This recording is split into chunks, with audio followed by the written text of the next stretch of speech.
అయితే ఒకటి గమనించాలి మనం, మనందరికంటే ఆమె బాగా పాపం చేసింది కాబట్టి అట్లా పోయిందని అనగలమా? లేదు, వాళ్ళందరికంటే మనం చాలా బాగా పుణ్యాత్తులం కాబట్టి దేవుని దగ్గర సేఫ్గా ఉన్నామని అనగలమా? లేదు. ఒకటి, దేవుని కృప నీ మీద ఉన్నత కాలం నువ్వు క్షేమంగా ఉంటావు. అది అదుపు తప్పితే కనుక అపవాది కోరల్లోకి మనం వెళ్తాం. అపవాది కోరల్లోకి వెళితే కనుక మన చుట్టూ కంచె ఉండదు. కాబట్టి ఆనాడు మనం ఏమవుతామో తెలియదు. కాబట్టి దేవుడు ఎప్పుడు మాట్లాడతాడంటే తెలిసే 22 అధ్యాయం ఏం చెప్తున్నాడు? క్షామకాలంలోనే నీతో మాట్లాడుతున్నాను, నా మాట వినని నీ వంటివి నా మాటను నీ వెనుకకు నేను వినని నీ వంటివి నా మాట వినకపోతే నీ బాల్యం నుండి నీకు వాడుగా అని దేవుడు చెప్తున్నాడు. మానవ స్వభావం ఏంటంటే మాట వినకపోవడం. అందరికీ చూస్తారా? మానవ స్వభావం ఏంటంటే మాట వినకపోవడం. ఇది ఎవరు చేశారు, ఎవరు మొదలెట్టారు, ఎవరు దీనికి రెబ్బలు కట్టిందంటే మొదట ఆదాము. ఆదమ్మ వాళ్ళ ఆవిడ, ఆదమ్మ వాళ్ళ ఆవిడ అని బైబిల్లో స్పష్టంగా ఏమని రాయడం తెలుసా? ఆది ఆదాము వలన పాపము భూలోకంలోనికి వచ్చింది అని రాసింది. ఆది ఆదాము వలన పాపము భూలోకంలోనికి వచ్చింది. కాబట్టి ఇప్పుడు హవ్వ వల్ల వచ్చిందా పాపము, ఆదాము వల్ల వచ్చిందా? పేరెవరిది? ఎందుకంటే తన పరిపాలన. ఏదేమైనా ఎవరు చేసినా కానీ కుటుంబం మీదకి వస్తుంది.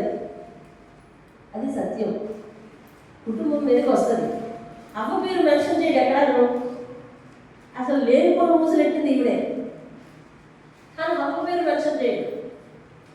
ఆదం పేరు మెన్షన్ చేస్తాడు.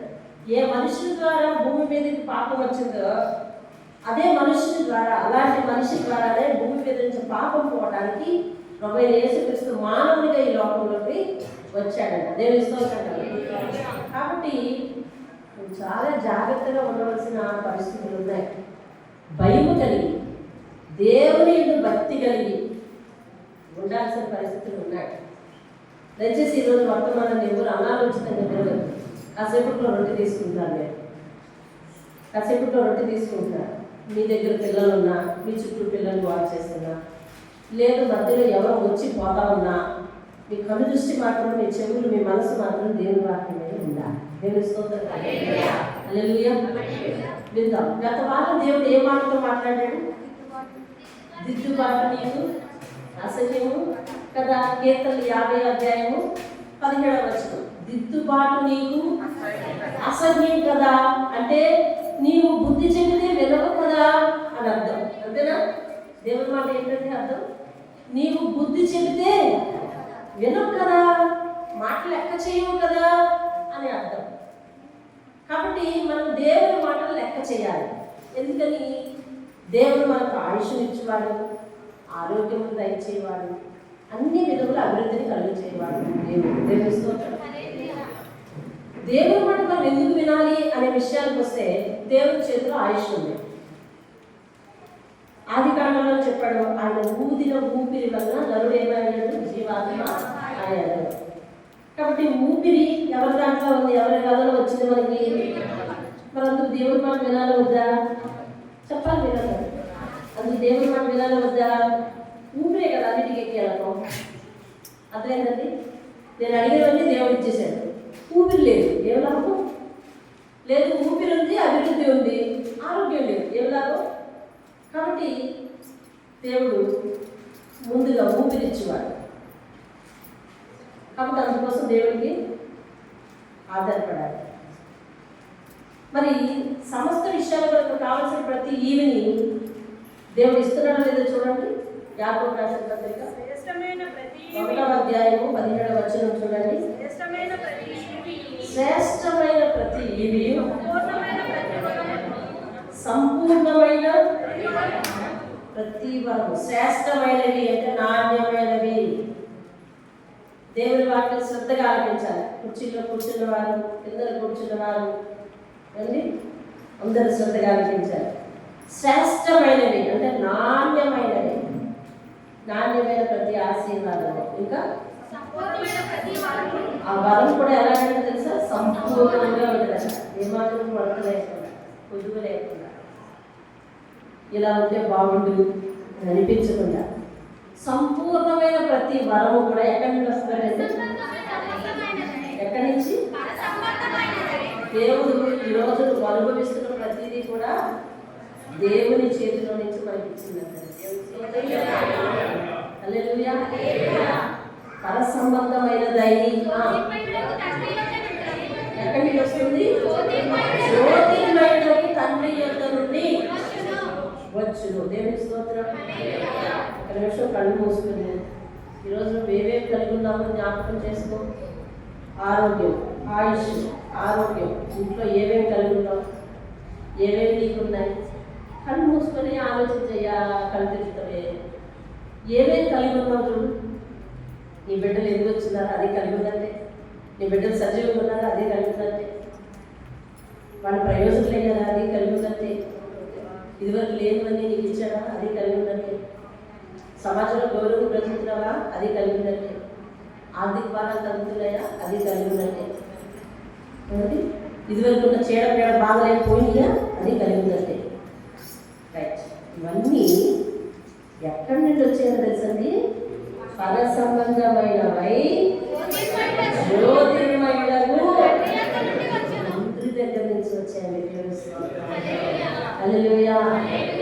ఎందుకు అవన్నీ దేవుడు మనకు కలుగజేస్తున్నాడంటే తెలుసా? 18వ వచనం, ఆయన తాను సృష్టించిన వాటిలో మనకు ప్రథమ ఫలముగా ఉండినట్లు సత్య వాక్యం వల్ల మనల్ని తన సంకల్పం కన్నాడు. కాబట్టి కనిన వానికి పోషించే బాధ్యత, కనిన వానికి పెంచే బాధ్యత, కనిన వానికి అవసరం తీర్చే బాధ్యత ఉంది. కాబట్టి ప్రతి ఈవి మనల్ని పరలోక సంబంధమైన దేవుడు కన్నాడు. కాబట్టి పరలోక సంబంధమైన దేవుడే మన అవసరం తీరుస్తాడు. కాబట్టి మనం ఈనాడు కలిగి ఉన్నవన్నీ కూడా పర సంబంధమైనవై జ్యోతిర్మయుడగు దేవుని దగ్గర నుంచి మనకు వస్తున్నాయంట. దేవుని స్తోత్రాలు.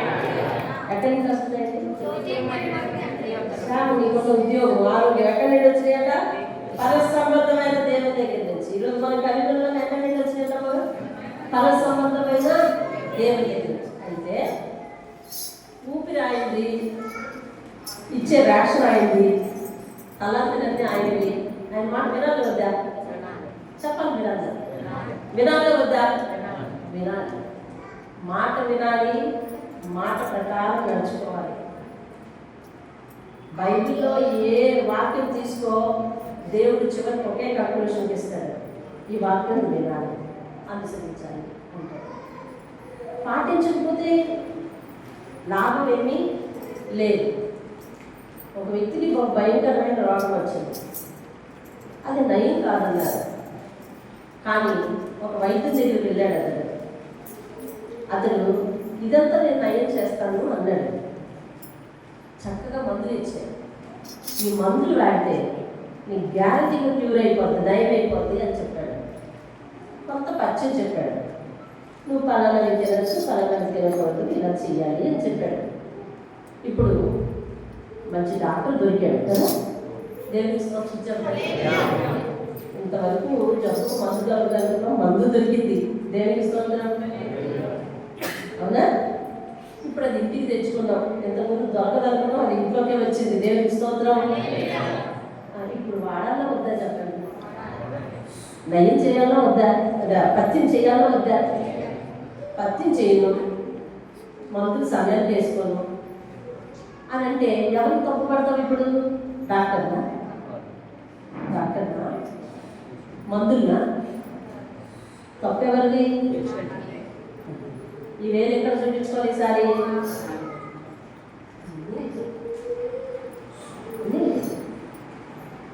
కాబట్టి దేవుడు అన్నీ సమకూర్చువాడు.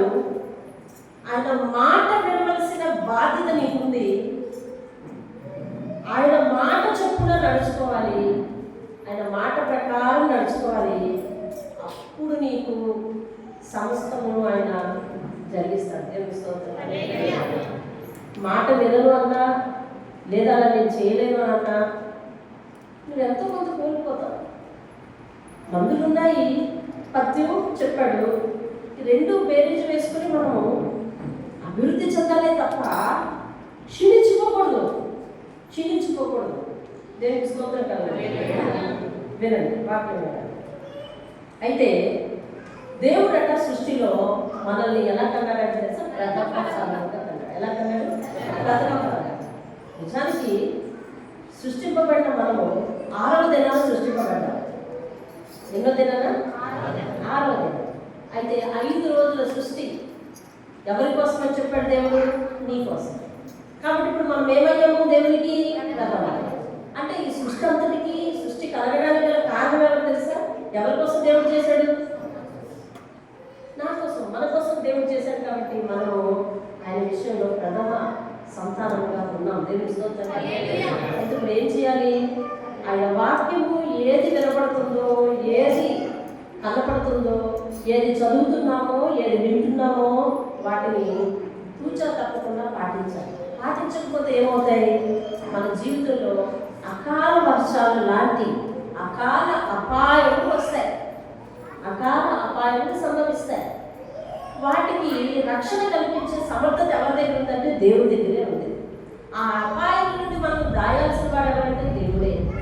రక్షణ శృంగం ఆయన. నీవే నా రక్షణ, నీవే నా రక్షణ శృంగము, నీవే నా ఆశ్రయదుర్గం అని దావీదు అంటాడు. దేవుడు మనకు ఆశ్రయదుర్గం, దేవుడు మనకు రక్షణ శృంగం. దేవుడే మనల్ని అపాయాల నుంచి దాయాలి, దేవుడే మనల్ని కాయాలి. ఆ మాట వినకపోతే, దేవుని మాట వినకపోతే దేవుని కలిసి మన చుట్టూ ఎలా ఉంటుంది? దేవుని మాట వినము, దేవునికి దూరంగా ఉంటాము, దేవునికి దగ్గరగా జీవించలేము. అప్పుడు మరి దేవుని యొక్క కలిసి మన మీద ఎట్లా ఉంటుంది చెప్పండి? ఉండదంటారా? ఉండదు. అపవాది యొక్క స్వాధీనంలోకి మనం వెళ్ళిపోతూ ఉంటాం. చూడండి, ఒక మాట చూడండి, అదే అధ్యాయంలోని 21వ వచనం చూడండి.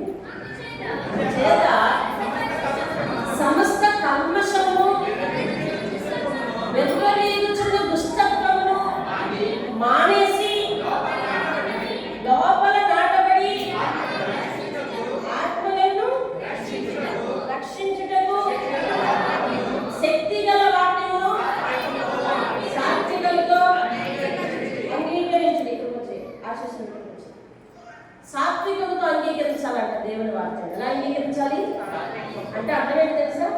ఏ మాత్రం ఎదురు తిరగకుండా దేవునికి సమ్మతించాలి. అదే కదా దాన్ని జరుగుతున్నాడు, సమ్మతించే మనసు.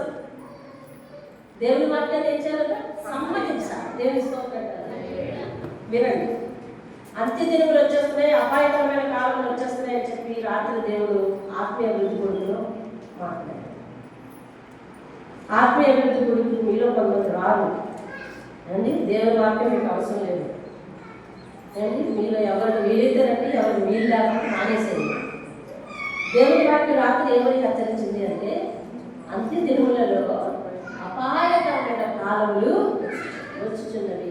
ఈ అపాయాల నుంచి దాచేవారు ఎవరు? మనల్ని దేవుడు. ఎవరు దాస్తారండి? దేవుడు. అయితే దేవుడు మనం దాయాలి అంటే మనం ఏం చేయాలంటే ఆయన వాక్యాన్ని సాత్వికంతో అంగీకరించాలి. ఇది చూడండి, భూమి మీద ఉన్నంత వరకు మనకి రక్షణ కావాలి. ఇక్కడి నుంచి వెళ్ళిపోయి కూడా మనకి కావాలి. ఈ దేవుడు ఎక్కడి వరకు నీతో వచ్చే దేవుడు? ఆ పరలోకం నడిపించే వరకు నీతో పాటు ఉండేది. దేవుని స్తోత్రం. మనము తాత్కాలిక అవసరాల కోసం కాదు దేవుని నమ్మింది. పరలోక సంబంధమైన భూమి మీద ఉంటూ పరలోక సంబంధమైన ఈవులు అనుభవిస్తూ పరలోకానికి చేరేవారు మనమండి. దేవుని స్తోత్రం. హల్లెలూయా. భూమి మీద ఉంటూ పరలోక సంబంధమైన దేవునితో సంబంధం కలిగి ఆయన ఇచ్చే ప్రతి ఈవిని అనుభవిస్తూ తిరిగి పరలోకం చేరేవారమండి మనందరం. దేవుని స్తోత్రం. మిగిలిన వారితో లోకంతో పంచుకుంటే స్పెషల్ వాళ్ళు ఉన్నట్టే చెప్పండి. దేవుని స్తోత్రం. అయితే ఇప్పుడు దేవుని వాక్యాన్ని ఎలా వినమంటున్నాడు? 21వ వచనం చదవండి. ఎలా వినమంటున్నాడు? సమస్త కల్మషం విడిచిపెట్టేయండి. అది బలం వలన, డబ్బు వలన, లేకపోతే అహంకారం వలన, గర్వం వలన, దుష్టత్వం దుష్టత్వం వల్ల మొట్టమొదటి చేసేది ఏంటి అంటే దేవుని వాక్యాన్ని రిఫ్యూజ్ చేయడం, దేవుని వాక్యాన్ని తిరస్కరించడం, సేవకుల మాటను తిరస్కరించడం, పెడచెవిని పెట్టడం. దేవుని మాటను పెడచెవిని పెట్టడం. దేవుని వాక్యం వినబడుతూనే ఉంటుంది, దేవుని వాక్యం హెచ్చరిస్తూనే ఉంటుంది. నేను ఇలాగే ఉంటాను, నేను మారను, నేను మారినప్పుడు మారుతాను కానీ నువ్వు మారమంటే మారుతానా అన్నట్టుంటుంది. ఒకసారి ఎప్పుడో నేను చిన్నతనం దేవుని నమ్మిన భక్తులో దినకరన్ గారి వాక్యం వింటున్నాను రేడియోలో. ఆయన ఒక ఉదాహరణ చెప్తాను.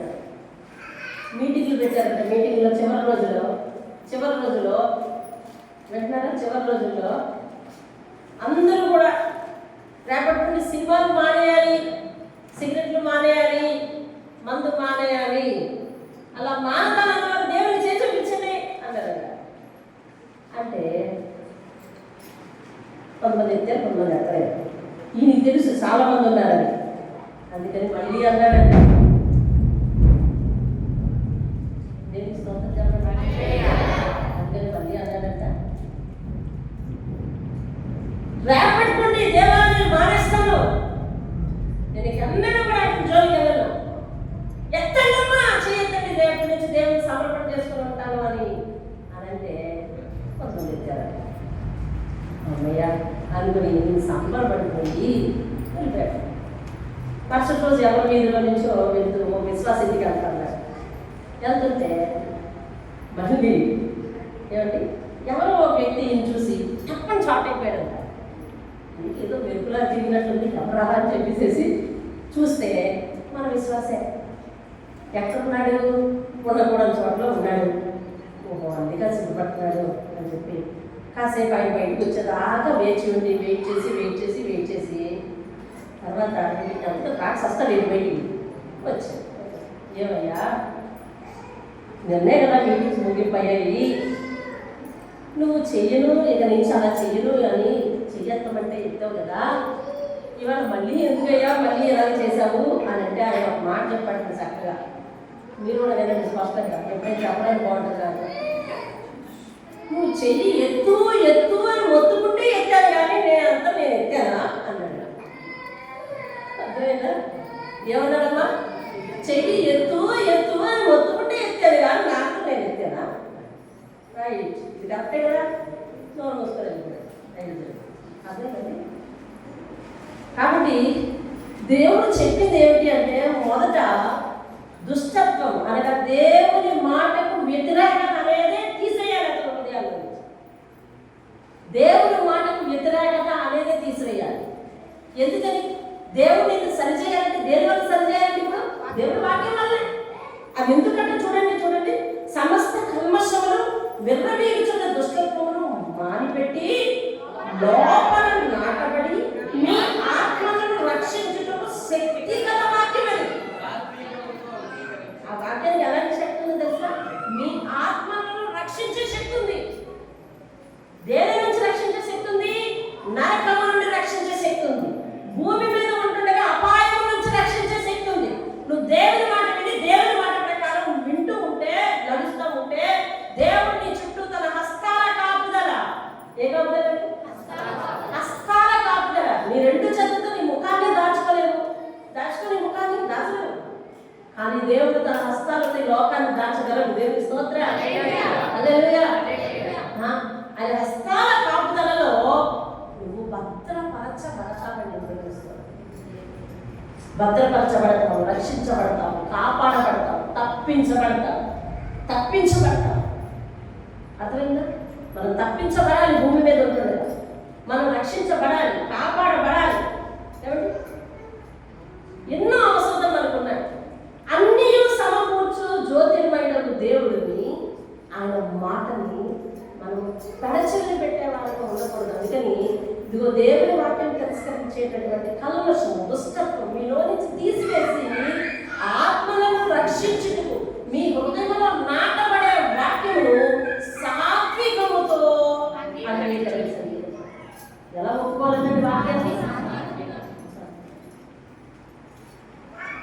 నాయన నాకే చెప్తున్నారు బాబు వాక్యం అది ఆలోచించాల్సింది.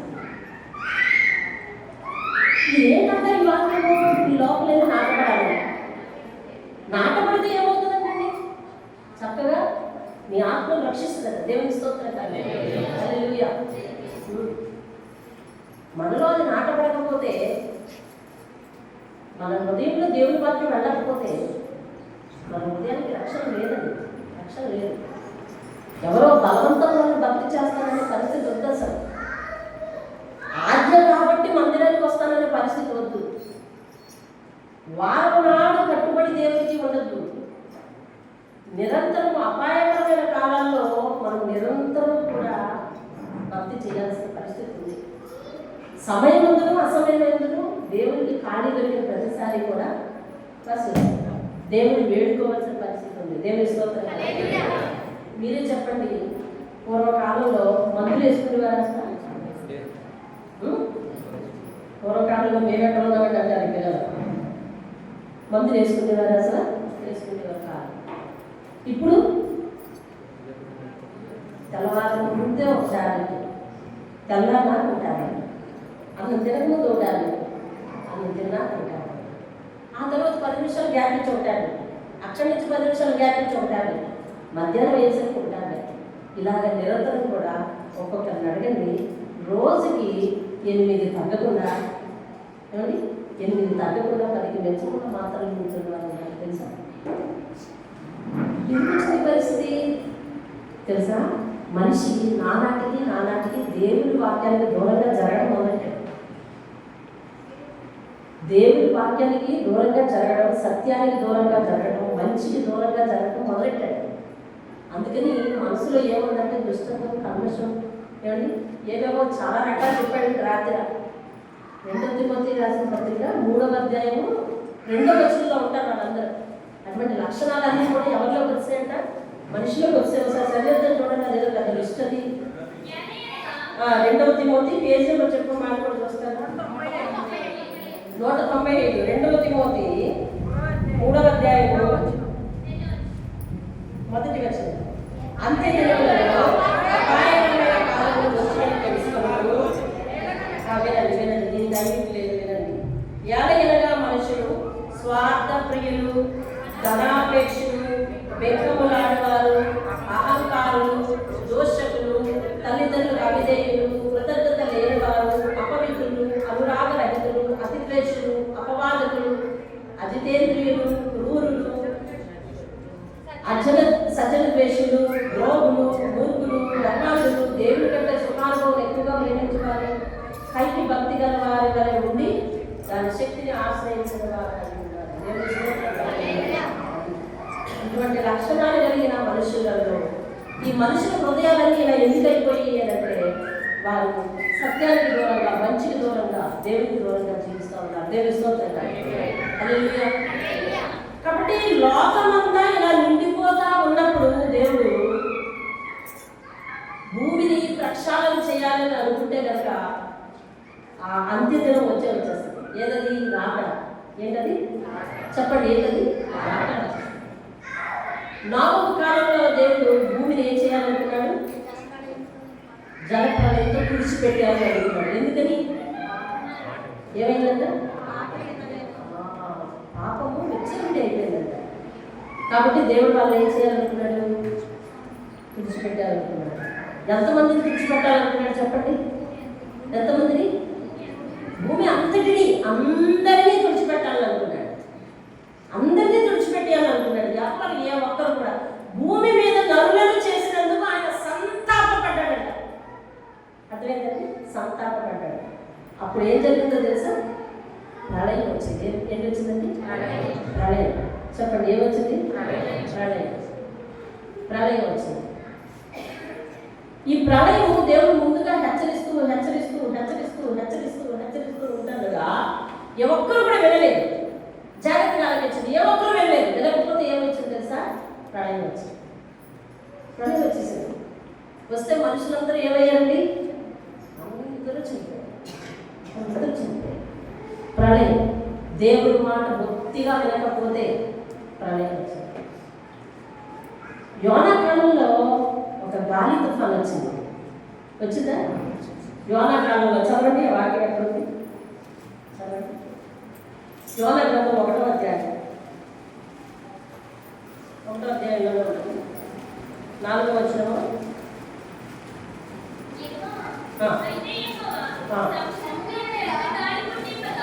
సముద్రం మీద పెద్ద గాలి పుట్టించగా సముద్రము గొప్ప తుఫాను రేగి వాడ బద్దలైపోయే గతి వచ్చింది. వినండి, యోనా కాలంలో సముద్రంలోకి వచ్చిన ఈ గాలి తుఫాను అకాలంగా వచ్చింది. ఎందుకు చెప్పిన, వాడ మీద వెళ్ళే వాళ్ళు అందరూ ఎవరండి? నావికులు. వాడ ప్రయాణం, సముద్ర ప్రయాణంతో ఖర్చున్న వాళ్ళే కదా. వాతావరణం బాగోలేదంటే వాళ్ళు ప్రయాణం ప్రారంభిస్తారా? మీరు చెప్పాలి. ప్రారంభిస్తారా? ప్రారంభించారు. వాతావరణ పరిస్థితులను చూసుకొని ఎంత కాలంలో తుఫాను ఉంది, మనం ఎక్కడి నుంచి ఎక్కడికి వెళ్ళగలం, దాటిపోగలమా లేదా అనే లెక్కలతో ప్రయాణిస్తారు, అవునా కదా? కానీ ఆ వాడ ఎవరో ఎక్కేసరికి సరిగ్గా సముద్ర మధ్యం వెళ్ళేసరికి గాలి తుఫాను వచ్చేసింది, అవునా? ఎవరికి వాడలో ఎక్కిన వాళ్ళగా జ్ఞానం లేకపోవచ్చు, నావికులకు ఉండదా జ్ఞానం? తుఫాను ఎప్పుడు వస్తుంది, ఏంటి ఎప్పుడు అవన్నీ చూసుకొని ఎక్కాలనే జ్ఞానం ఉంటుందా లేదా? మరి ముందు ప్రయాణం మొదలెట్టాడంటారా?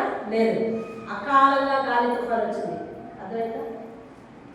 ఇది దేనికి వచ్చిందో తెలుసా? ఒక వ్యక్తిని సరిచేయడానికి వచ్చింది. నోవహు కాలంలో తుఫాను ఎందుకు వచ్చిందో తెలుసా? భూమిని సరిచేయడానికి వచ్చింది. ఎవరికండి? భూమిని సరిచేయడానికి వచ్చింది. అది ప్రళయం, ఇది గాలి తుఫాను. లోకస్వార్త 8వ అధ్యాయం చూడండి, అక్కడ ఒక గాలివాన ఉంటుంది. లోకస్వార్త 8వ అధ్యాయం.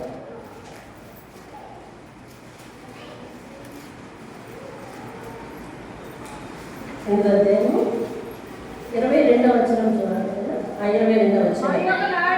మరి ఒకనాడు ఆయన తన శిష్యులతో కూడా ఒక దోణి ఎక్కి సరస్సు అద్దరికి పోదామని వారితో చెప్పగా వారు ఆ దోణిని కోసి బయలుదేరి వారు వెళ్ళుచుండగా ఆయన నిద్రించెను.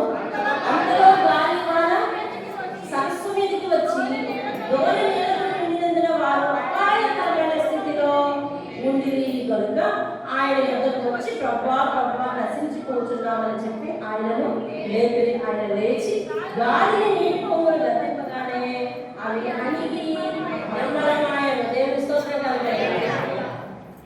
యోనా కాలంలో నావికుడికి సముద్ర పరిస్థితులు తెలుసు.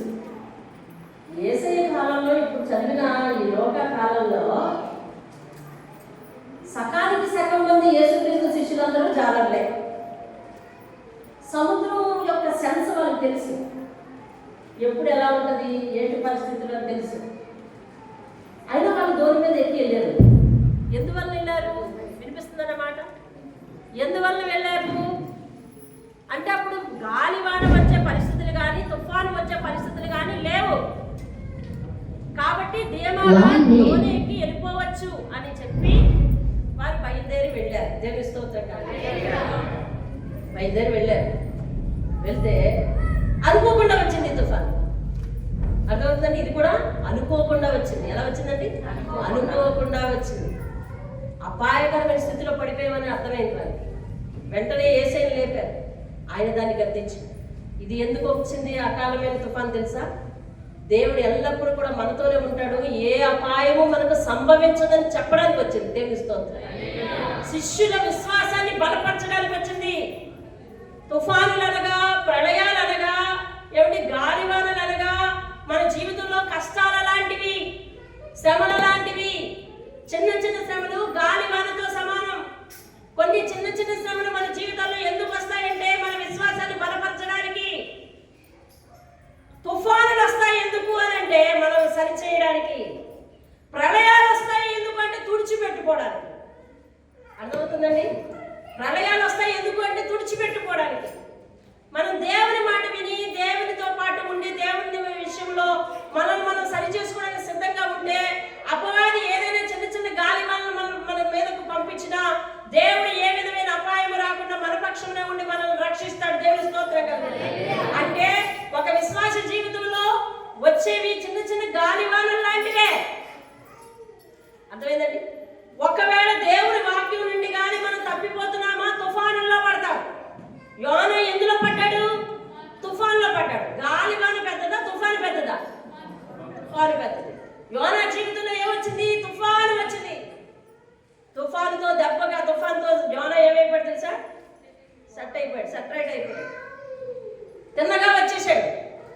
దేవుని మాట వినకపోతే చిన్న చిన్న చంద్రమదులు గాలి వానలకే నువ్వు దేవుని పక్షాన్ని శ్రద్ధగా ఉంటే దేవుడు నిన్ను దీవిస్తాడు, కాపాడుతాడు. ఏ అపాయము నీకు సంభవించకుండా అతడు నిన్ను రక్షిస్తాడు. దేవుని స్తోత్రం కదా. జాలనికి తెలుసు ఏ టైంలో వెళ్ళాలో, కానీ వాడు వెళ్తున్నప్పుడు అకాలంగా వచ్చింది. అనుకోకుండా అపవాది మన మీద ఏదైనా రాయి వేయాలనుకున్నప్పుడు, ఏదైనా అపాయం తలపెట్టాలనుకున్నప్పుడు దేవుడు మనతోనే పాటే ఉంటాడు. కాబట్టి మనకి ఎట్టి పరిస్థితుల్లో ఏ హాని కూడా జరగదు. దేవుని స్తోత్రం కదా. అంటే మన జీవితంలో వచ్చిన చిన్న చిన్న గాలి వాళ్ళ లాంటివే. ఈ గాలి వాళ్ళకి మనం దడిచిపోకూడదు. దేవుడు మనతో కూడా ఉన్నాడు. దేవుని స్తోత్రం చెప్పండి. దేవుడు ఎవరితో పాటు ఉన్నాడండి? మనతో పాటు ఉన్నాడని తెలియచేయడానికి ఆ ఉదంతో నీకు బైబిల్లో రాసి పెట్టాడు. దేవుని స్తోత్రం కదా. ఆయన ఎప్పుడు నిద్రపోడు. నిద్రించను అని రాసింది కానీ ఎప్పుడు నిద్రపోడు. నిన్ను కాపాడువాడు యెహోవా, ఇశ్రాయేలును కాపాడు యెహోవా, కులుకుడు, నిద్రపోడు. దేవుడు ఎప్పుడు కూడా మనతో పాటు ఉండేవాడు. ఏ విధమైన గాలి వాళ్ళు నీ జీవితంలోకి వచ్చిన, అది ఆర్థిక పరిస్థితులే కావచ్చు, అనారోగ్య సమస్యలే కావచ్చు, మరి ఏ విధమైన అవమానాలే కావచ్చు, కృంగుదల కావచ్చు, నిరాశ కావచ్చు, అభివృద్ధి లేకపోవడం కావచ్చు, సక్సెస్ కాలేకపోవడం కావచ్చు, ప్రయత్నాలు విఫలమవ్వడం కావచ్చు, వ్యాపారంలో నష్టం కావచ్చు, ఇక మరి ఏదైనా కావచ్చు, పిల్లల మాట వినకపోవడం కావచ్చు, లేకపోతే వారు అంగీకరించకపోవడం కావచ్చు, లేకపోతే బంధాలు సరిగా లేకపోవడం కావచ్చు. ఇవన్నీ చిన్న చిన్న గాలి వాళ్ళు. దేవుడు మనతో కూడా ఉన్నాడు, మనం చెప్పు చదవం. దేవుని స్తోత్రం. దేవుడు మనతో కూడా ఉన్నాడు, మనం చెప్పు చదవం. తుఫానులు వచ్చాయనుకోండి, తట్టుకోలేవచ్చు. మీరు వినండి, యోనా సమయంలో ఎంత తుఫాను ఎందుకు వచ్చింది? ఎవరి కారణంగా వచ్చిందంటే యోనా చెప్పాడు, బాబు ఆ దరిద్రుడు నేనే. చెప్పడం లేదు, ఒప్పుకున్నాడు లేదు. కాబట్టి నన్ను మీరు సముద్రంలో పడేయండి, మీ తుఫాను ఆగిపోతుంది అన్నాడు. అవునా? అంటే ఒక మాట వినని దుష్టుడు వలన, మాట వినకుండా మనం మూర్ఖత్వంతో ముందుకెళ్ళడం వల్ల పెద్ద తుఫాను ఇంటి మీదకి తీసుకొస్తాం. అది మనకి నష్టం, మన చుట్టూ ఉన్న వారికి కూడా నష్టం. అర్థమవుతుందండి? యోనాకు సరిచేయడానికి ఒక పెద్ద తుఫాను దేవుడు పంపవలసి వచ్చింది. వినిపిస్తుందా మీకు? బయటికి నేను సరిగ్గా పెట్టలేదు ఇప్పుడు. పెద్ద తుఫాను దేవుడు పంపవలసి వచ్చింది యోనాను సరిచేయటానికి. ఎందుకంటే అతను మామూలు చిన్న చిన్న గాలి వాళ్ళకి మాట వింటారన్నమాట. మనం చిన్న చిన్న వాటికి మాట వినకపోతే దేవుడు పెద్ద తుఫాను మన జీవితంలో రప్పించాలనా? వద్దు కదా. కావాలా వద్దా చెప్పండి? వద్దు. కాబట్టి పెద్ద తుఫాను కరెక్షన్ చేయడానికి వచ్చింది. అది యోనాకు ఒక్కడికే ఇబ్బంది కలిగించిందా? చుట్టుప్రక్కల ఉన్న వారందరికీ ఇబ్బంది కలిగించిందా? చుట్టుప్రక్కల ఉన్న వారికి, అంటే కుటుంబానికి అంతటికి అనుకోండి. నా వంటి ఏంటండి ఒక కుటుంబం, నా వంతటికి కూడా ఇబ్బంది కలిగించింది. యోనా జీవితంలో తుఫాను, గాలి తుఫాను వచ్చింది. ఇది గాలి వాన, అది గాలి తుఫాను. నోవహు సమయంలో జల ప్రళయమే వచ్చింది. 40 పగళ్ళు 40 రాత్రులు. ఆ వాక్యం కూడా ఉంటుందండి, ఓ దగ్గర తీయండి. ఆదికాండము 7వ అధ్యాయము, ఆదికాండము 7వ అధ్యాయము 11వ వచనం చూడు. భూలోకము దేవుని 11వ వచనం చదువుతున్నామా? నోవహు వయసు యొక్క 2వ నెల 17వ దినమున మహాగాధ జలముల ఓటలన్నీ, ఆ దినమందే మహాగాధ జలముల ఓటలు అంటండి. అది ఏ తుఫాన్తో సరిపోతాయి?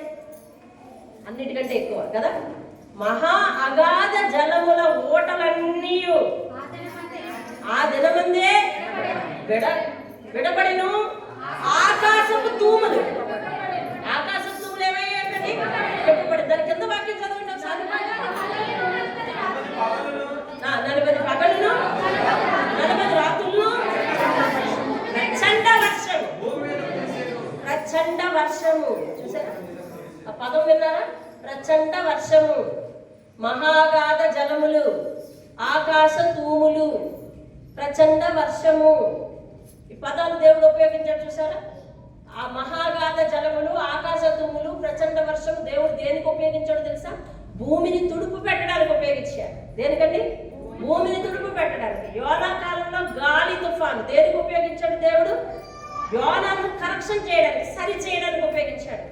లోకాసు వార్తలో 8వ అధ్యాయం 22వ వచనంలో గాలివాన ఎందుకు వచ్చింది తెలిసిన? శిష్యులందరికీ నేను ఎల్లప్పుడూ మీతోనే ఉంటాను, ఏ అపాయము కూడా మీకు సంభవించదని మనకు భరోసా ఇవ్వడానికి వచ్చింది. దేవుని స్తోత్రం కలిగి.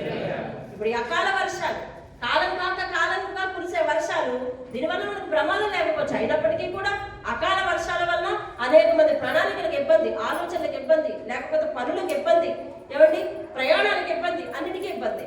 లేదు పలానా రోజు వర్షం కురుస్తుందని మనకు తెలిసింది అనుకోండి, మనం ఏం చేస్తాము? దానికి తగినట్టుగా జాగ్రత్తలు తీసుకుంటాం. అకాలంగా కురిసిన వర్షాలు వీటి వల్ల అందరికీ ఇబ్బంది. మన జీవితంలో అకాలంగా వచ్చే ప్రళయాలే కానీ, అకాలంగా వచ్చే తుఫాన్లే కానీ, అకాలంగా వచ్చే గాలివాన్లే కానీ మనం జాగ్రత్త పడవలసిన విషయం ఉంది. దేవుని మాట నువ్వు వినకపోతే దేవుడు నీకు తుఫాను పంపించి సరిచేయాలన్నా, లేకపోతే ప్రళయం పంపించి తుడిచివేయాలన్నా, దేవుడు ఆ రెండు చేయడు. నిన్ను రక్షించాలని కోరుకుంటున్నాడు, నీ ఆత్మను రక్షించాలని కోరుకుంటున్నాడు, నీ ఆత్మ ఆయనతో పాటు ఉండాలని కోరుకుంటున్నాడు. కాబట్టి అటు దేవుని ప్రేమను మనం అర్థం చేసుకోవాలి. నేను ఎప్పుడు ఇలాగే ఉంటాను, నేను మారను, నేను మారినప్పుడు మారుతాను, నువ్వు మారమని బతిమాలేవు కాబట్టి మారుతానని ఒప్పుకున్నాను, కానీ నా అంతా నేను స్వతహాగా నా హృదయంతో ఒప్పుకోలేదు అనే దుష్టత్వం మనలో ఉంటే కనుక దాన్ని దేవుడు ఏమంటాడంటే, సమస్తమైన దుష్టత్వమును కల్మషమును మాని లోపల నాటబడి ఆత్మలకు రక్షణనిచ్చు శక్తి గల వాక్యమును సాత్వికంతో అంగీకరించబట్టాడు. వాక్యాన్ని నువ్వు అంగీకరించకపోతే నిన్నెవరు సరి చేస్తారు? వాక్యానికి లోబడకపోతే నిన్నెవరు సరి చేస్తారు? అర్థమైందండి. నేను అందుకే ఇందాకన్నాను, వారి ఇంట్లో అలాంటి ప్రమాదం జరిగింది అని అంటే వారు మనందరికంటేనే ఘోరమైన పాపం చేశారని సర్టిఫై చేస్తావా? లేదు వారందరికంటే గొప్ప వాళ్ళ మనమని సర్టిఫై చేస్తావా? రెండు బద్ధ విరుద్ధం, తప్పు, అసలు చాలా తప్పు. ఈరోజు నువ్వు నేను ఇలా ఉన్నామంటే కేవలం దేవుని కృప అండి. దేవుని కృప వల్ల ఇలా జీవిస్తున్నావు. ఒకవేళ నాకు నేను అవిధేయంగా జీవిస్తున్నా, ఇలా క్షేమంగా ఉండగలిగానంటే కారణం ఏమిటో తెలుసా? దేవుని కృప. దేవుడు నాకు సమయం ఇస్తున్నాడని నేను గ్రహించాలి. నేను అవిధేయంగా, నా అవిధేయ నడత నాకు తెలుస్తుంది కదా, నీ అవిధేయ నడత నీకు తెలుస్తుంది కదా, నువ్వు దేవుని మాటకు విరుద్ధంగా జీవిస్తున్నావు నీకు తెలుస్తుంది కదా, దేవునికి ఇష్టం లేని పని నీలో ఉందని తెలుస్తుంది కదా, దేవుని దగ్గరికి వచ్చే విషయంలో, ఉండే విషయంలో, కూర్చునే విషయంలో, మాట్లాడే విషయంలో, ఏమండి దేవుని మీద శ్రద్ధ పెట్టే విషయంలో, దేవుని మీద మనసు పెట్టే విషయంలో, దేవునికి ఇచ్చే విషయంలో, అన్ని విషయాల్లో నేను అవకతవకలుగా ఉన్నానని నీకు తెలీదా? నీ మనసు యొక్క సెన్స్ నీకు తెలీదా? అలా తెలిసినప్పుడు నీవు సరి చేసుకోలేకపోతే ఏం రావాలి జీవితంలో? ఏం కావాలి జీవితంలో? వాక్యం సరి చేస్తున్నప్పుడు లొంగకపోతే ఏ విధంగా నువ్వు ఊహిస్తున్నావు? దేవుడు నీ మీదకి, నీ కుటుంబం మీదకి ఇచ్చే క్షేమాన్ని నువ్వు ఏ విధంగా భావిస్తున్నావు? దేవుని వాక్యం విన్నవారి స్తోత్రం చెప్పండి. వాక్యం విన్నవారు మాత్రమే. దిక్కులు చూసినవాడు కూడా వాక్యం విన్నవారు స్తోత్రం చెప్పండి అంటే అందరూ కలిసి చెప్పారు. మనం ఇక్కడ కలిసిపోతామేమో, అక్కడ వేరు చేసేస్తాడు దేవుడు. అర్థమవుతుందండి? రొట్టె ద్రాక్ష రసం తీసుకునేటప్పుడు ఎలా ఉంటున్నాం? కలిసే ఉంటున్నాం. మిమ్మల్ని దాటుకొని వాళ్ళకి రొట్టిస్తున్నాం మేము. దేవుడు అక్కడ అలా చేయడు. తీర్పు దినమున సెపరేషన్ ఉంది. ఇక్కడ సాల్వేషన్ ఉంటేనే అక్కడ సపరేషన్ మనం ఉంటాం. ఇక్కడ రక్షణ ఉండాలి, ఆయన మాటల్లో రక్షణ ఉండాలి. ఏమండి? దేవుడు మన జీవితంలో నిన్ను సరిచేయడానికి, మనల్ని సరిచేయడానికి దేవుడు వాక్యాన్ని అస్త్రంగా ఉపయోగిస్తాడు. ఇది ఏంటంటే ఈ వాక్యము మన ఆత్మను రక్షించు శక్తి గల వాక్యం అంట. చెప్పండి, మన ఆత్మను రక్షించు శక్తి గల వాక్యాన్ని సాత్వికముతో, అంటే పూర్తిగా లోబడిపోవాలండి, పూర్తిగా లోబడిపోవాలి, సాత్వికంతో ఒప్పుకోవాలి. మీరు చెప్పండి, మామూలుగా మీ పక్క వాళ్ళు ఎవరైనా మిమ్మల్ని ఇలా అన్నారనుకోండి, ఏమంటారు మీరు? ఓహో, చర్చిలో కదా ఏమనుకోవడం, పాపం వస్తుందా లేదా? వస్తుంది. ఒప్పుకుంటారా మీరు? ఒప్పుకుంటారు. చర్చి కాబట్టి ఏమన్నా కింద చెప్తాను నేను, ఏదో విధంగా పాపం వస్తుంది, కానీ ఒప్పుకోండి సాధారణంగా. ఎవరిని ఏమన్నా ఒప్పుకో. సాత్వికంతో ఒప్పుకోవడం ఏంటి వాక్యము? అది నిన్ను గర్దిస్తున్నా ఒప్పుకోవాలి, అది నిన్ను తప్పు అని పడుతున్నా ఒప్పుకోవాలి. వాక్యము నిన్ను పదే పదే పదే పదే గుచ్చి నీ స్థితిని మారుస్తున్నది అయినా ఒప్పుకోవాలి. డాక్టర్ ఇంజక్షన్ చేస్తున్నాడండి, ఇంజక్షన్ చేస్తున్నాడు ఎలా ఉంటావు చెప్పు? అంటారు లేదా? ఎలా ఉంటారు చెప్పండి? అంటారా లేదా? అంతేగాని ఆయన పట్టుకొని ఇంజక్షన్ చేస్తుంటే మనం ఎక్కడి నుంచి ఇలా రాను కదా. ఎలా ఉంటామంటే మొత్తం శరీరం అంతా ఇక ఆయన స్వాధీనానికి ఇచ్చేసి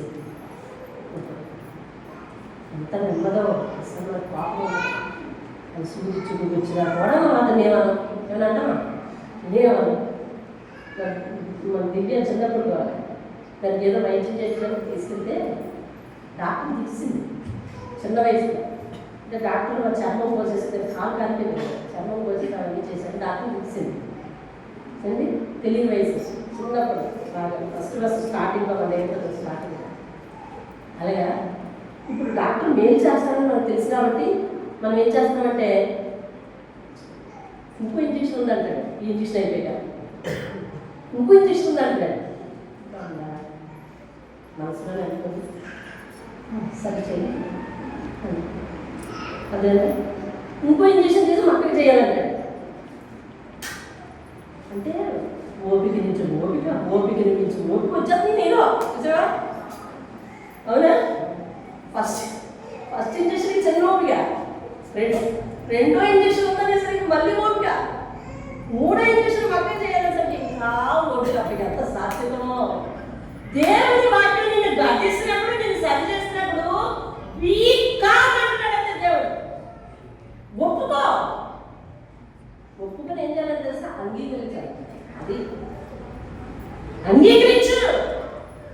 వాక్యం నాకు కాదు, నేను ఇప్పుడు మారను అని అంటే గాలి వల్ల వస్తుంది ఆకారంగా. ఎవరు రక్షిస్తారు నిన్ను? అది తుఫాన్ అవుతుంది, ఎవరు రక్షిస్తారు నిన్ను? ప్రళయం వస్తుంది, ఎవరు రక్షిస్తారు నిన్ను? వీటన్నిటికీ నాకు బయలుదేరన్నావా? అంత్యకాలం వస్తుంది, ఎవరు రక్షిస్తారు నిన్ను? ఈ లోకాంతం వస్తుంది, ఎవరు రక్షిస్తారు నిన్ను? శ్రమల కాలం వస్తుంది, ఎవరు రక్షిస్తారు నిన్ను? కాబట్టి భూమి మీద ఉన్నంత కాలం మనం ప్రతి కోరిక, ప్రతి అవసరం తీర్చబడడానికి దేవుడు చాలినవాడు. అందుకని దేవుడి వాక్యం ఏం చెప్తుంది తెలుసా? శ్రేష్టమైన ప్రతి జీవి, సంపూర్ణమైన ప్రతి వరము, పర సంబంధమైనదై జ్యోతిర్మయుడకు దేవుని దగ్గర నుంచి మనకి ఇవ్వబడుతుంది. దేవుని స్తోత్రం. కాబట్టి మీరు ఏం చేస్తారంటే మీ లోపల నాటబడి ఆత్మలను రక్షించేటటువంటి శక్తిగల వాక్యమును సాత్వికముతో అంగీకరించండి అని దేవుడు మనం చేస్తున్నాడండి. దేవుని అప్పుడు ఏమంటాడు తెలుసా? మన జీవితంలో చిన్న చిన్న గాలి వాళ్ళు వస్తే ఏం చేస్తాడంట? వాటిని దేవుడు గద్దించి ఏం చేశాడు? ఆ దోల్లో లెగిసి ఏం చేశాడు? గద్దించి, గాలి వాళ్ళను గద్దించి నిర్మూలపరిచాడు. అంటే మన జీవితంలో చెదురుమదురు కష్టాలు, శ్రమలు, ఇరుకులు, ఇబ్బందులు వస్తుంటే మన మీద కానీ, మన కుటుంబం మీద కానీ, మన బంధాల మీద కానీ వస్తూ ఉంటే దేవుడు వాటిని ఏం చేస్తాడంటే తెలుసా? గద్దించి సరి చేస్తాడంట. దేవుని స్తోత్రం. ఇక తుఫాన్లు అయితే ఆయన సరి చేసేది ఏమి లేదు, సరివ్వాల్సింది నువ్వే. తుఫాన్లు అయితే సరి చేసేది ఏమీ లేదు, సరివ్వాల్సింది మనమే. ప్రళయం అయితే సరి చేసుకోవడానికి లేదు, సరి అవ్వడానికి లేదు. ఇక అంతే, ఒకటే మార్గం. అర్థమవుతుందా? కాబట్టి దేవుడి మాట మనం ఎలా వినాలండి? సాత్వికంగా. చెప్పండి, దేవుడు ఎలాంటి వాడు మన విషయంలో? దేవుడు ఎలాంటి వాడు మన విషయంలో? శ్రేష్టమైన ఈవులు ఇచ్చేవాడు. చెప్పాలి, సంపూర్ణమైన వరాలు ఇచ్చేవాడు. అవన్నీ ఎవరిచ్చినవని దేవుడు చెప్తున్నాడు? పర సంబంధమైనవి. మధ్యలో మీరు వచ్చారు, మీకు ఏ వాక్యం అర్థమవుతుంది? మొదట మొత్తం వాక్యం రిలేషన్ అంతా అయిపోయింది, ఎవరికి వచ్చే క్లైమాక్స్, ఎవరికి ఏమవుతుందో తెలియదు. మీకు అర్థమైందా? దేవుడు చెప్తున్నాడు ఏమని సృష్టిలో ప్రథమ సంతానంగా మనకి అన్నాడు. దేవుని సృష్టిలో ఎలాగంటే ప్రథమ సంతానంగా దేవుడి మాట వినాలి. దేవుడి మాట ఎందుకు వినాలని మనిషి అడిగితే, ఇదిగో సమస్తమైనవి పరలోకం నుంచి నేను నీకు ఇస్తున్నాను, పరలోకానికి నడిపించడానికి వచ్చాను, పరలోకం నీకు అనుగ్రహిస్తున్నాను. దేవుని స్తోత్రం. కానీ రోమపత్రిక 8వ అధ్యాయంలో మనందరికీ ఇచ్చే 10 రకాల తలంతులు ఉంటాయి. క్రీస్తు యేసునందున్న వారికి శిక్ష లేదు, ఆయనే మనల్ని తన పిల్లలోనే అంటూ ఉన్నాడు, మనల్ని దత్తపుత్రాత్మతో తీసుకుంటూ ఉన్నాడు. కాబట్టి మనకు ఏ శిక్ష అనేది లేదని, దేవుని ప్రేమించే వారికి అన్నీ కూడా సమకూర్చబడి జరుగుతాయని. ఆ సమకూర్చబడితే ఎవరి ద్వారా సమకూర్చబడుతుంది? దేవుని ద్వారా సమకూర్చు. దేవుడు ఏ సంబంధి? పరసంబంధి. పరసంబంధి అయిన జ్యోతిర్మయుడు దేవుని ద్వారా మనకి సమస్తమును సమకూర్చబడతాయి. ఈరోజు పొందుతున్న సంతానమే కానీ, ఈరోజు పొందుతున్న వస్తు వాహనాలే కానీ, ఈరోజు పొందుతున్న భార్య బిడ్డలనే కానీ, కుటుంబాన్నే కానీ, ఆరోగ్యంనే కానీ, ఆస్తిపాస్తులనే కానీ, గౌరవాలనే కానీ అన్నిటినీ కూడా దేవుడే మనకు పరలోకం అనుగ్రహించి వాడు. ఈ దేవుడి దగ్గర మనం ఎలా ఉండాలంటే ఆ వాక్యంలో సాత్వికంతో అంగీకరిస్తే మన జీవితంలోనికి గాలివాళ్ళు వచ్చిన ఆయన ఏం చేస్తారు చెప్పండి? గద్దించి నిలబడతాడు. లేకపోతే మనం సరిచేయడానికి ఏమొస్తాయి? పెద్ద తుఫాను. చెప్పాలి, విన్నారు కదా. లేకపోతే మనం సరిచేయడానికి ఏమొస్తాయండి? పెద్ద తుఫాన్లు వస్తాయి. సరి చేసుకునే అవకాశం ఉందా లేదా? అప్పుడు ఉంది. కానీ మనకు కష్టాలు వస్తాయి, మన చుట్టూ ఉన్న వాళ్ళకి కష్టాలు వస్తాయి. ఇక ప్రళయం వచ్చిందంటే సరి చేసుకునే అవకాశమే లేదు. కాబట్టి దేవుడి వాక్యం అంతా నీ ముందు ఉంచినప్పుడు దీన్ని సాత్వికంతో అంగీకరించి, నీ మాట తప్పి నేను ప్రవర్తించనయ్యా, నీ మాట ప్రకారమే నేను జీవిస్తాను, ఇదిగో అలా తీర్మానం చేసుకుని ఇప్పుడు రొట్టె ముట్టుకుంటాను అని చెప్పి మోకరించి ప్రార్థించి మోకరించి ప్రార్థించి లోపల నాటబడి, వాక్యం లోపల నాటబడాలి. ఆత్మను రక్షించు శక్తి గల వాక్యం అది. ఆ వాక్యాన్ని నువ్వు తృణీకరిస్తే నీకు రక్షణ లేదు అని దేవుడు ఒక్కడి నుంచి చెప్తున్నాడు. హృదయం లోపల నాటబడి, హృదయం లోపల నాటబడి ఆత్మకు శక్తినిచ్చు వాక్యం. ఆ వాక్యమును నువ్వు అంగీకరించను అంటే ఎంతకాలము ఎవరో చెప్తారు నేను చేస్తాను అనే పరిస్థితిలో ఉంటే, వారం నాడు ఒకటి దేవుని ఆజ్ఞ కదా అది సరిపోద్ది అని అనుకుంటే, ఆ పైన చెప్తాడు మీరు చదివింది 17వ వచనం చదివారు, 21వ వచనం చదివారు, కానీ ఆ పై వాక్యంలో ఉంటుంది మీరు వినుటకు వేగిరపడవాలి, వాక్యంలో వేగిరపడాలి, వాక్యం వినడానికి వేగిరపడాలి.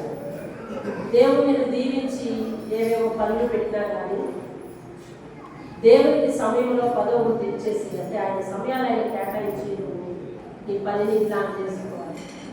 ఆయన వాక్యం వినడానికి వేగిరపడాలి. దేవునితో సమయం మందులో అసమయం మందులో సంబంధం కలిగి ఉండాలి. అప్పుడు మన జీవితంలో ఎటువంటి గాలి వాళ్ళు వచ్చినా దేవుడు గర్తించి నమ్మకపరుస్తాడు. నీకు ఏ భయం లేదు, ఏ భయం లేదు.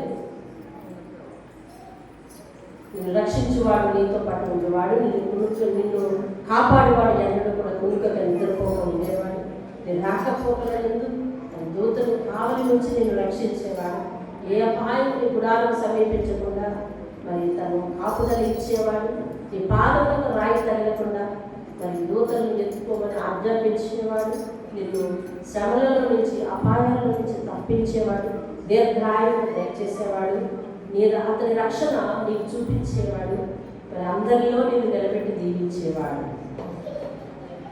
పరిశుద్ధులైన వాక్యం విన్నాం, దాని ప్రకారం జీవిస్తారని ఎవరైతే తీర్మానం చేసుకున్నట్టు తీసుకుంటారో వాళ్ళందరినీ జీవించండి, ఆశీర్వదించండి. నామని తెచ్చుకోండి.